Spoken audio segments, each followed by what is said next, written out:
రాజేంద్ర ప్రసంగం వింటే కేసీఆర్ దమ్ముందా, నీకు డిపాజిట్ కూడా రాదు అంటున్నారు. మీరు ఇక్కడ తిరుగుతున్నారు కదా, ఎట్లా ఉంది పరిస్థితి? అంటే ఒక ప్రజానాయకుడు, ప్రజల మధ్య ఉన్నటువంటి వ్యక్తి, ప్రజలతో అనునిత్యం సంబంధాలు ఉన్నటువంటి వ్యక్తి ఆ రకమైన స్టేట్మెంట్ ఇవ్వడంలో గొప్పేం కాదు. ఎందుకంటే ఇవాళ రాజేంద్ర అనేటువంటి వ్యక్తి ఒక్క హుజురాబాద్ ప్రజలు మొత్తం కూడా గుండెల్లో పెట్టుకున్నటువంటి వ్యక్తి. ఈ హుజురాబాద్ ప్రజలకి గత 19 సంవత్సరాల నుంచి అందుబాటులో ఉండి వాళ్ళ కష్ట సుఖాల్లో, వాళ్ళ బాధల్లో, వాళ్ళ సుఖాలలో పాలు పంచుకున్నటువంటి వ్యక్తి రాజేంద్ర గారు. ఇవాళ రాజేంద్ర అన్న ఆ స్టేట్మెంట్ ఇవ్వడంలో గొప్ప అది. ఇవాళ కేసీఆర్ ఏడో ఫామ్ హౌస్లో కూర్చొని ఆయన నుండి పంపించి ట్రబుల్ షూటరు, త్రిబుల్ షూటర్లని ఇంకెవరినో పంపించి మంత్రుల్ని, ఎమ్మెల్యేలని ఒక రాజ్యమైన యుద్ధానికి ఏ విధంగా పంపిస్తారో ఆ విధంగా పంపించి ఇక్కడ యుద్ధం చేసినా మొక్కవోని ధైర్యంతో, ఏ మాత్రం కూడా చెక్కుజరని మనసుతో, ఆత్మవిశ్వాసంతో, ఆత్మగౌరవంతో ఇవాళ యుద్ధంలో పాల్గొంటున్నాడు రాజేంద్ర అన్న. తనకున్నటువంటి నమ్మకం, ఆ నమ్మకం ఏంటంటే తన నియోజకవర్గ ప్రజలైనటువంటి ప్రజలు మొత్తం కూడా తన వెంట ఉండాలనే నమ్మకం, విశ్వాసం, అంత బలమైనటువంటి శక్తి రాజేంద్ర గారు. కాబట్టి ఈరోజు ఆ యుద్ధంలో 100% రాజేంద్ర అన్న యుద్ధం చేస్తారు. ఆ యుద్ధంలో గెలిచేది మాత్రం రాజేంద్రనే. కానీ ఆ నమ్మకంలో నాయకులు కనిపిస్తలేరు కదా, ఆయనతో పాటుగా ఎన్ని రోజులుగా ఉన్న నాయకులు. అంటే ఏ నాయకుడు తెలంగాణ ఉద్యమం చేసినట్టు తెలంగాణ రాష్ట్రం వచ్చింది, ప్రజలు పాల్గొన్నారు. ఏ నాయకుడు ముందు ఉండని తెలంగాణ సమాజం మొత్తం కూడా తెలంగాణ ఉద్యమం బలమైనటువంటి కాజ్ ఏదైతే ఉందో, తెలంగాణ రాష్ట్ర స్వప్నం అనేది ఈ తెలంగాణ ప్రాంత ప్రజలందరూ కూడా నాది ఈ రాష్ట్రం, నా ప్రాంతాన్ని నేను సాధించుకోవాలని నమ్మకంతో, విశ్వాసంతో ప్రజలందరూ యుద్ధం చేస్తే ఆ యుద్ధంలో మనం గెలిచినాం. యుద్ధంలో గెలిచినంత మాత్రం నేను ఛాంపియన్ చెప్పుకోను, కేసీఆర్ చెప్పుకోవచ్చు. కానీ యావత్ తెలంగాణ ప్రజలు నేను తెలంగాణ రాష్ట్రం కోసం నేను ఉద్యమం చేసింది కాబట్టి తెలంగాణ రాష్ట్రం వచ్చిందన్నారు. ఇవాళ రాజేంద్ర అన్న కూడా అంతే. రాజేంద్ర అన్న పక్కన ఉన్నటువంటి లీడర్లు మీరు కొనుక్కోవచ్చు. లీడర్ పోయినంత మాత్రాన కొన్ని వందల మంది లీడర్లు తయారు చేసిన ఇవాళ రాజేంద్ర అన్న. మళ్ళీ చూసుకోపోండి, మీరు పోతే గల్లీలో పోతే ఒక లీడర్ని ఒత్తరు రాడి. ఇప్పుడు ఉన్నటువంటి సర్పంచులని చెబుతున్నారు, ఎంపీటీసీలని చెబుతున్నారు, ఎంపీపీలని లీడర్లు తీసుకున్నారు. ఆ లీడర్ని ఇవాళ గల్లీలో పోతే ఒక లీడర్, ఒక జనం, ఒక ప్రజలు కూడా ఒక్కళ్ళు కూడా వచ్చే పరిస్థితి లేదు. ఇవాళ రాజేంద్రన్న తయారు చేసినటువంటి యువకులు ఎవరైతే ఉన్నారో ఆ యువకులు ఇలా గ్రామాలలో రాజకీయాలు చేసి ఇవాళ తెలంగాణ సమాజం కోరుకున్న నాయకుడిని తయారు చేయడం కోసం కంకణం కట్టుకున్న రేపు భవిష్యత్తు తరానికి నాయకత్వం వహించబోయే నాయకుల్ని కొన్ని లక్షల మంది నాయకులు తయారు చేసిండు ఇవాళ ఈటల రాజేంద్ర అన్న. ఆ విషయం గుర్తుపెట్టుకోవాలి.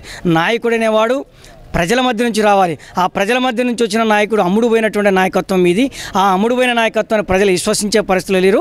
ఇవాళ ప్రజల యొక్క ఆదరాభిమానాలు చూరగొన్న నాయకుడు ఎవరైతే ఉన్నారో, ఇవాళ తెలంగాణ ఆత్మగౌరవం కోసం ఎవరైతే ఉద్యమం చేస్తా ఉన్నారో ఆ నాయకుడు వెంట నడిచే ప్రతి ఒక్క నాయకుడు ఇలా నాయకత్వం వహించే స్థాయిలో ఇలా లీడర్లుగా తయారవుతూ ఉన్నారు. ఆ విషయం ఇలా కేసీఆర్ గారు గుర్తుపెట్టుకోవాలి, ఆయన అల్లుడు హరీష్ రావు గారు గుర్తుపెట్టుకోవాలి. ఇక్కడ అమ్ముడుపోయినటువంటి డబ్బుల సంచులకు అమ్ముడుపోయి తెలంగాణ ఆత్మగౌరవాన్ని అమ్మినటువంటి నాయకులు, ఇక్కడ తెలంగాణ ఉద్యమంలో మీకు అన్ని విధాలుగా సహాయ సహకారాలు అందించిన నాయకుడిని నట్టేట ముంచినటువంటి నాయకులు ఎవరైతే ఉన్నారో ఆ నాయకులు గుర్తుపెట్టుకోవాల్సినటువంటి అవసరం ఉంది. ఆత్మగౌరవ పోరాటం అని మీరు అంటున్నారు, కానీ హరీష్ రావు నిన్న మాట్లాడుతూ ఇది స్వార్థం కోసం చేసిన రాజీనామా మాత్రమే అంటున్నారు. హరీష్ రావు గారు, నిజంగా మీకు జ్ఞానం ఉంటే, నిజంగా మీకు తెలంగాణ రాష్ట్రం వచ్చిన తర్వాత గతంలో ఉద్యమం సహచరుడుగా ఉన్నటువంటి రాజేంద్ర అన్న మీతో కలిసి మీ అందరూ కలిసి ఉద్యమం చేశారని చెబుతా ఉన్నాడు కదా. నువ్వు తెలంగాణ ఉద్యమం రాజేంద్ర చేయలేదని ఒక్క మాట ఇప్పటిదాకా ఎందుకు చెప్పలేదు హరీష్ రావు గారు చెప్పాల్సినటువంటి అవసరం ఉంది. అంటే నీ మనసుల్లో, నీ హృదయాల్లో రాజేంద్ర అన్న ఉన్నాడు. ఎందుకంటే ఇలా నీ మంత్రి పదవి ఆయన పెట్టిన భిక్ష మాత్రమే, నీకు ఆ విషయం కూడా తెలుసు. ఎందుకంటే గులాబీ జెండాకి ఓనర్లు మేమే అని చెప్పి ఇచ్చిన స్టేట్మెంట్కే నీకు మంత్రి పదవి భిక్షంగా రాజేంద్ర అన్న వేసిండు అనే విషయం గుర్తుపెట్టుకోవాలి. నిజంగా ఈ తెలంగాణ సమాజానికి ఒక దిక్చూచిగా ఉన్నటువంటి వ్యక్తి. ఇలా టీఆర్ఎస్ పార్టీలో తెలంగాణ ఉద్యమం చేసినప్పుడు ఆ ఉద్యమకారులకి అండగా నిలబడి వారికి అన్ని రకాలుగా సహాయ సహకారాలు అందించినటువంటి రాజేంద్రన్న కాబట్టే ఇవాళ టీఆర్ఎస్ పార్టీలో ఉన్నటువంటి ఉద్యమకారులు కూడా రాజేంద్రన్న గెలవాలని చెప్పేసి కోరుకుంటా ఉన్నారు. హరీష్ రావు గారు, నీకు మంత్రి పదవి వచ్చింది అంటే దానికి భిక్ష పెట్టిన నాయకుడు ఇవాళ రాజేంద్రన్న మాత్రమే అనే విషయాన్ని గుర్తుపెట్టుకోవాలి. ఇంకో మాట కూడా ఉన్నారు, సీఎం కుర్చీకి ఎసరు పెట్టిండు ఈటల రాజేంద్ర అనేది హరీష్ కామెంట్. ఇవాళ రాజేంద్ర అన్న సీఎం కావాలని ఏ రోజు అనుకోలే. సీఎం కావాలని, డబ్బులు సంపాదించుకోవాలని, మంత్రి పదవులు కావాలని ఏ రోజు అనుకోలే. ఆ రోజు తెలంగాణ ఉద్యమం ఉవ్వెత్తు నడుస్తూ ఉన్నప్పుడు రాజశేఖర రెడ్డి గారు అసెంబ్లీ సాక్షిగా అయ్యాల రాజేందర్ నీ మొహం ఎక్కడ పెట్టుకుంటామని చెప్పేసి అవహేళన చేసినటువంటి రోజులు. నువ్వు నా క్యాబినెట్లోకి రా, నువ్వు నా పార్టీలో జాయిన్ అయితే నీకు క్యాబినెట్ మంత్రి ఇస్తా, 100 కోట్ల రూపాయలు డబ్బులు ఇస్తా, నీకు కావాల్సిన కాంట్రాక్ట్లు ఇస్తా అని చెప్పేసి తెలంగాణ ఉద్యమాన్ని నిర్వీర్యం చేయాలని చూసినా కానీ రాజేంద్ర అన్న ఆ రోజు నాకు డబ్బులు సంచులు ముఖ్యం కాదు, నీ యొక్క అధికారం నాకు ముఖ్యం కాదు, నాకు పదవి ఉన్నా లేకపోయినా ఈ తెలంగాణ నిరుద్యోగులు, తెలంగాణ ప్రజల మొత్తం కూడా తెలంగాణ రాష్ట్రాన్ని స్వప్నంగా భావిస్తామన్నారు. ఆ తెలంగాణ రాష్ట్ర స్వప్నం కోసం నాకు ఈ పదవుల తృణప్రాయంతో తీసేస్తాన్ని వదిలిపెట్టినటువంటి వ్యక్తి రాజేంద్ర గారు. ఇలా తెలంగాణ రాష్ట్రం వచ్చిన తర్వాత అధినాయకుడు ఏ పని అయితే చెప్పినా ఆ పనిని తూచా తప్పకుండా పార్టీ కోసం, ఈ తెలంగాణ సమాజం కోసం చేసినటువంటి వ్యక్తి రాజేంద్ర గారు. ఇవాళ యావత్ తెలంగాణ ప్రజల మొత్తం కూడా ఇవాళ ఆయన కొడుకు ఎవరైతే కేసీఆర్ గారి కొడుకు కేటీఆర్ గారు ఉన్నారో వారికి పట్టాభిషేకం చేయాలని చెప్పేసి నిర్ణయం తీసుకున్న తర్వాత ఈ యావత్ తెలంగాణ సమాజం, యావత్ తెలంగాణ ఉద్యమ సమాజం, ఈ యావత్ రాజకీయ పార్టీలు మొత్తం కూడా, తెలంగాణలో ఉన్నటువంటి రాజకీయ పార్టీలు మొత్తం కూడా కేసీఆర్ గారు తర్వాత ఆ పార్టీలో సీఎం పదవిని అలంకరించేటటువంటి స్థాయి ఉన్నటువంటి వ్యక్తి. ఈ తెలంగాణ ప్రాంత ప్రజలు మొత్తం కూడా మాకు ఈయన సరైన నాయకుడు అని చెప్పినటువంటి వ్యక్తి ఏకైక నాయకుడు రాజేంద్ర గారు మాత్రమే. కానీ రాజేంద్ర అన్న ఏ రోజు కూడా నాకు ముఖ్యమంత్రి పదవి కావాలని ఎక్కడ కూడా స్టేట్మెంట్ ఇచ్చిన దాఖలు లేవు. ఎక్కడ కూడా ఆ పదవికి ఆశపడినటువంటి వ్యక్తి కాదు.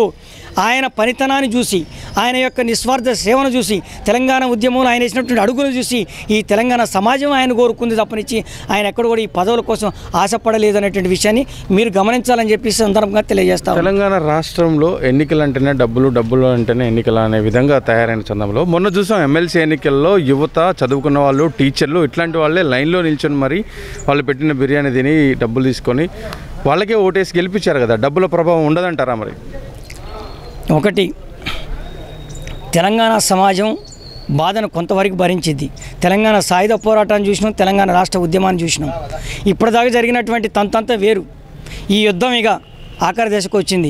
ఆఖరి దశలో ఈ తెలంగాణ సమాజం మొత్తం కూడా 100% నిలబడి పనిచేసే సమాజం. ఈ తెలంగాణ సమాజం అమ్ముడుపోని సమాజం.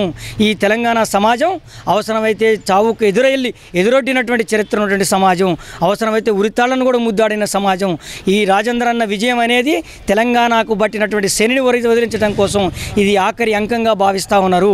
ఈ హుజూరాబాద్ నియోజకవర్గ బిడ్డలు ఆ రోజు తెలంగాణ ఉద్యమంలో రాజేంద్రకు సహకరించారు. ఇవాళ తెలంగాణ సమాజం కోరుకున్నటువంటి బిడ్డ, తెలంగాణ ఉద్యమంలో ఉద్యమకారుల ఆకాంక్షల కోసం ఫైట్ చేసేటువంటి వ్యక్తి.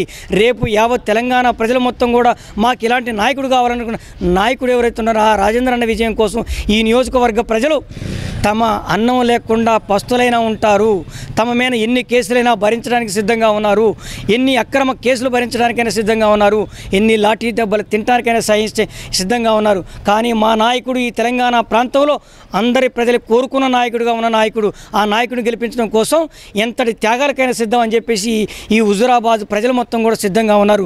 ఆ డబ్బులు ఇస్తే తీసుకుంటారు, వాళ్ళు ఏదేది చేసినా చేస్తారు. కానీ ఓటు మాత్రం ఈ తెలంగాణ ఉద్యమం కోరుకున్నటువంటి నాయకుడు, తెలంగాణ ప్రజలు కోరుకున్న నాయకుడిని ఈ నియోజకవర్గ ప్రజలు గెలిపిస్తారని చెప్పి భావన, విశ్వాసం ఉస్మానియా విద్యార్థులుగా మాకుంది. ఒక్క ఈటెల రాజేందర్ గెలిస్తే తెలంగాణ ముఖ చిత్రం ఎలా మారుతుంది అనుకుంటున్నారు? ఒక ఉద్యమకారుడు, తెలంగాణ ఉద్యమాన్ని ముందుండి నడిపినటువంటి నాయకుడు, విద్యార్థి ఉద్యమానికి వెన్నుదండుగా ఉండి యావత్ తెలంగాణ ఉద్యమాన్ని నడిపించిన ఉస్మానియా యూనివర్సిటీ విద్యార్థులకు అండగా ఉన్నటువంటి నాయకుడు, తెలంగాణ ఉద్యమంలో ఉస్మానియా యూనివర్సిటీలోకి అడుగుపెట్టడానికి టీఆర్ఎస్ పార్టీకి సంబంధించినటువంటి కేసీఆర్ కానీ, కేటీఆర్ కానీ, కవిత కానీ, హరీష్ రావు కానీ, సంతోష్ రావు కానీ, ఇంకే రావులు వచ్చినా క్యాంపస్లోకి అడుగుపెట్టలేని పరిస్థితి. ఆ రోజు ఉద్యమ సమాజానికి నాయకత్వం వహించినటువంటి నాయకుడు రాజేంద్ర గారు మాత్రమే. టీఆర్ఎస్ పార్టీకి సంబంధించినటువంటి ఏకైక నాయకుడు ఉస్మానియా యూనివర్సిటీ గడ్డ మీద అడుగుపెట్టి ఆయన ఎమ్మెల్యేగా ఉన్నా, మంత్రిగా ఉన్నా, ఇంకా ఏ హోదాలో ఉన్నా ఎప్పుడు కూడా రెడ్ కార్పెట్ వేసి స్వాగతం పలికింది ఉస్మానియా యూనివర్సిటీ రాజేంద్ర గారికి మాత్రమే. అలాంటి వ్యక్తి కంపల్సరిగా తెలంగాణ భవిష్యత్తు తరాలని మార్చడం కోసం తన యొక్క వాణిని గళాన్ని ఇప్పించే నాయకుడు రాజేంద్ర గారిని తెలంగాణ సమాజం భావిస్తుంది. ఉస్మానియా యూనివర్సిటీ విద్యార్థులుగా మేము భావిస్తా ఉన్నాం. రేపు రాజేంద్ర గారు గెలిచిన తర్వాత యావత్ తెలంగాణ ప్రజలకి మొత్తం ఒకటే యుద్ధం. ఒకటి, దొరల పాలన తీసుకొచ్చిన కేసీఆర్కి యుద్ధం, తెలంగాణ ప్రజల పక్షాన, ఉద్యమకారుల పక్షాన నిలబడ్డటువంటి నాయకుడు రాజేంద్ర అన్నకు మధ్య యుద్ధం జరగబోతుంది. ఆ ఉద్యమ సమాజం మొత్తం రాజేంద్ర అన్న వెంట ఉంటుంది, అధికారం మొత్తం కూడా రాజేంద్ర అన్న ఉన్నటువంటి వ్యక్తి వెంట ఉంటుందని చెప్పేసి మేము భావిస్తా ఉన్నాం.